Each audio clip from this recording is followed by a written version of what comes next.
Little House on the Prairie, Chapter 4. Prairie Day. Soft whickerings were close to Laura's ear, and grain rattled into the feed box. Pa was giving Pet and Patty their breakfasts.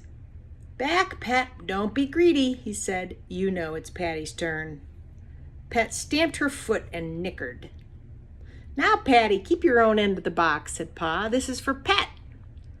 Then a little squeal from Patty. "Ha! Got nipped, didn't you?" Pa said. "And serve you right. I told you to eat your own corn." Mary and Laura looked at each other and laughed. They could smell bacon and coffee and hear pancakes sizzling, and they scrambled out of bed. Mary could dress herself, all but the middle button. Laura buttoned that one for her. Then Mary buttoned Laura all the way up the back. They washed their hands and faces in the tin wash basin on the wagon step. Ma combed every snarl out of their hair, while Pa brought fresh water from the creek. When they sat on the clean grass and ate pancakes and bacon and molasses from the tin plates in their laps.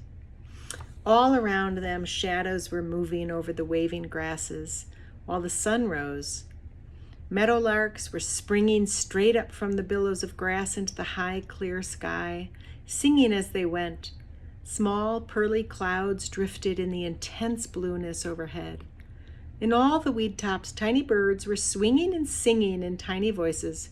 Pa said they were dick-sissels. "Dickie, Dickie," Laura called back to them. "Dickie bird." "Eat your breakfast, Laura," Ma said. "You must mind your manners, even if we are 100 miles from nowhere."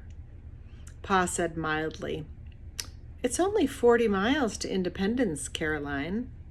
And no doubt there's a neighbor or so nearer than that." 40 miles then, Ma agreed. "But whether or no, it isn't good manners to sing at the table. Or when you're eating," she added, because there was no table. There was only the enormous, empty prairie, with grasses blowing in waves of light and shadow across it, and the great blue sky above it, and birds flying up from it and singing with joy because the sun was rising.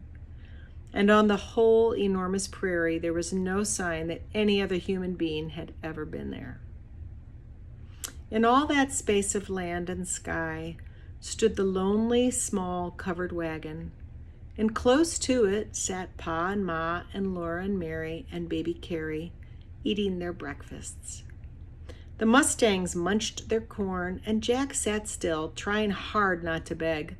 Laura was not allowed to feed him while she ate, but she saved several bits for him. And Ma made a big pancake for him of the last of the batter. Rabbits were everywhere in the grass, and thousands of prairie chickens, but Jack could not hunt his breakfast that day. Pa was going hunting, and Jack must guard the camp. First, Pa put Pet and Patty on their picket lines. Then he took the wooden tub from the side of the wagon and filled it with water from the creek. Ma was going to do the washing. Then Pa stuck his sharp hatchet into his belt. He hung his powder horn beside the hatchet. He put the patch box and the bullet pouch in his pocket, and he took his gun on his arm. He said to Ma, "Take your time, Caroline. We won't move the wagon till we want to. We've got all the time there is." He went away. For a little while they could see the upper part of him above the tall grasses, going away and growing smaller. Then he went out of sight, and the prairie was empty. Mary and Laura washed the dishes while Ma made the beds in the wagon. They put the clean dishes neatly in their box. They picked up every scattered twig and put it in the fire. They stacked the wood against a wagon wheel. Then everything about the camp was tidy. Ma brought the wooden pannikin of soft soap from the wagon. She kilted up her skirts and rolled up her sleeves, and she knelt by the tub on the grass.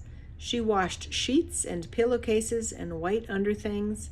She washed dresses and shirts, and she rinsed them in clear water and then spread them on the clean grass to dry in the sun. Mary and Laura were exploring. They must not go too far from the wagon, but it was fun to run through the tall grass in the sunshine and wind. Huge rabbits bounded away before them. Birds fluttered up and settled again. The tiny dicky birds were everywhere, and their tiny nests were in the tall weeds, and everywhere were little brown striped gophers. These little creatures looked soft as velvet. They had bright round eyes and crinkling noses and wee paws.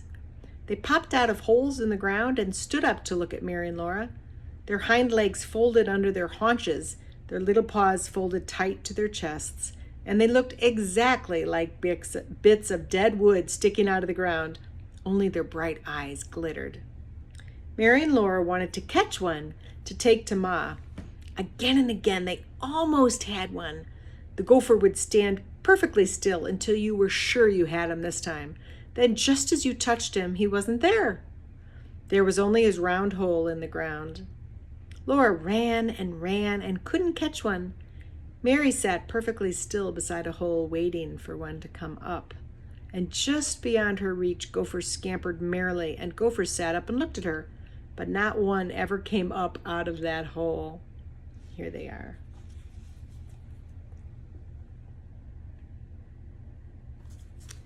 Once a shadow floated across the grass, and every gopher vanished. A hawk was sailing overhead. It was so close that Laura saw its cruel round eye turned downward to look at her. She saw its sharp beak and its savage claws curled ready to pounce. But the hawk saw nothing but Laura and Mary and round, empty holes in the ground. It sailed away, looking somewhere else for its dinner.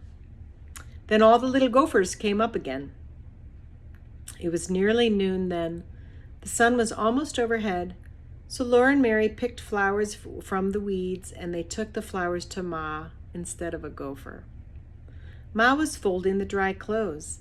The little panties and petticoats were whiter than snow, warm from the sun and smelling like the grass. Ma laid them in the wagon and took the flowers. She admired equally the flowers that Laura gave her and the flowers that Mary gave her, and she put them together in a tin cup full of water. She set them on the wagon step to make the camp pretty. Then she split 2 cold corn cakes and spread them with molasses. She gave one to Mary and one to Laura. That was their dinner, and it was very good. "Where is a papoose, Ma?" Laura asked. "Don't speak with your mouth full, Laura," said Ma. So Laura chewed and swallowed, and she said, "I want to see a papoose." "Mercy on us," Ma said. "Whatever makes you want to see Indians? We will see enough of them, more than we want to, I wouldn't wonder." "They wouldn't hurt us, would they?" Mary asked. Mary was always good. She never spoke with her mouth full. "No," Ma said, "don't get such an idea into your head." "Why don't you like Indians, Ma?" Laura asked, and she caught a drip of molasses with her tongue. "I just don't like them, and don't lick your fingers, Laura," said Ma. "This is Indian country, isn't it?" Laura said. "What did we come to their country for if you don't like them?" Ma said she didn't know whether this was Indian country or not. She didn't know where the Kansas line was. But whether or no, the Indians would not be here long. Pa had word from a man in Washington that the Indian Territory would be open to settlement soon. It might already be open for settlement. They could not know because Washington was so far away. Then Ma took the sad iron out of the wagon and heated it up by the fire. She sprinkled a dress for Mary and a dress for Laura and a little dress for baby Carrie and her own sprigged calico. She spread a blanket and a sheet on the wagon seat, and she ironed the dresses.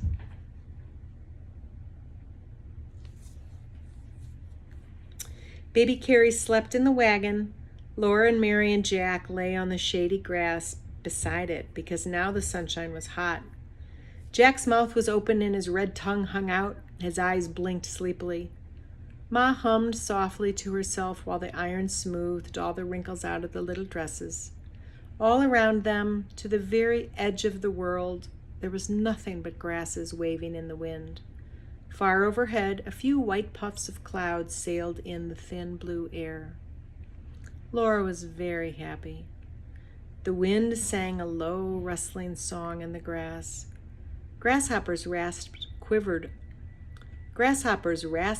quivered up from the immense prairie. A buzzing came faintly from all the trees in the creek bottoms. But all these sounds made a great, warm, happy silence. Laura had never seen a place she liked so much as this place. She didn't know she had gone to sleep until she woke up. Jack was on his feet, wagging his stump tail. The sun was low, and Pa was coming across the prairie. Laura jumped up and ran, and his long shadow stretched to meet her in the waving grasses. He held up the game in his hand for her to see. He had a rabbit, the largest rabbit she had ever seen, and 2 plump prairie hens. Laura jumped up and down and clapped her hands and squealed. Then she caught hold of his other sleeve and hippity-hopped through the tall grasses beside him. "This country's cram-jammed with game," he told her. "I saw 50 deer if I saw one, and antelopes, squirrels, rabbits, birds of all kinds. The creek's full of fish," he said to Ma. "I tell you, Caroline, there's everything we want here. We can live like kings." That was a wonderful supper. They sat by the campfire and ate the tender, savory, flavory meat till they could eat no more. When at last Laura set down her plate, she sighed with contentment. She didn't want anything more in the world. The last color was fading from the enormous sky, and all the level land was shadowy. The warmth of the fire was pleasant because the night wind was cool. Phoebe birds called sadly from the woods down by the creek. For a little while a mockingbird sang, then the stars came out, and the birds were still. Softly Pa's fiddle sang in the starlight.